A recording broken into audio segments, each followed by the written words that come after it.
La première attaque des ADF contre une école a lieu ici, au séminaire Saint-John. C'était il y a 26 ans. Ce jour funeste, les élèves étaient dans ce bâtiment et moi dans celui-là, donc j'ai pu tout voir. L'attaque contre l'école de Mpondwe, il y a quelques jours, a ravivé des souvenirs douloureux pour David, un ancien professeur à Saint-John. À l'époque, 21 jeunes hommes avaient été enlevés. Quand ils ont attaqué cette école en 1997, ils étaient dans une logique de recrutement. Ils ne cherchaient pas à tuer.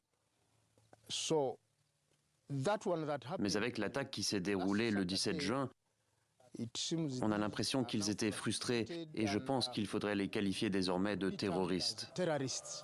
En plus des enlèvements, les ADF ont, au moment de leur création, recruté sur la base du volontariat des centaines de jeunes de cette région du Rwenzori. Aujourd'hui, à l'image de Rukale, ils sont des centaines d'hommes et de femmes habitants de cette région à avoir déserté les rangs de ce groupe.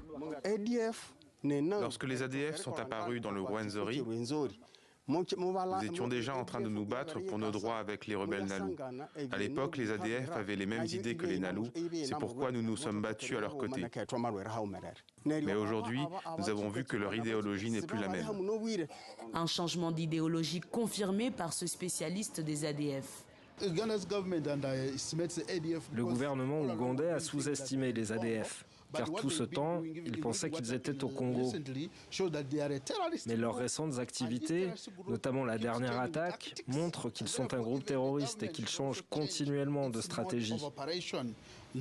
Raison pour laquelle le gouvernement devrait aussi changer sa manière de les combattre.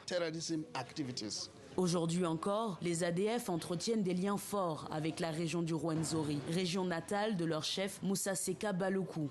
Les États-Unis affirment qu'ils donneraient jusqu'à 5 millions de dollars pour toute information susceptible de mener jusqu'à Balokou.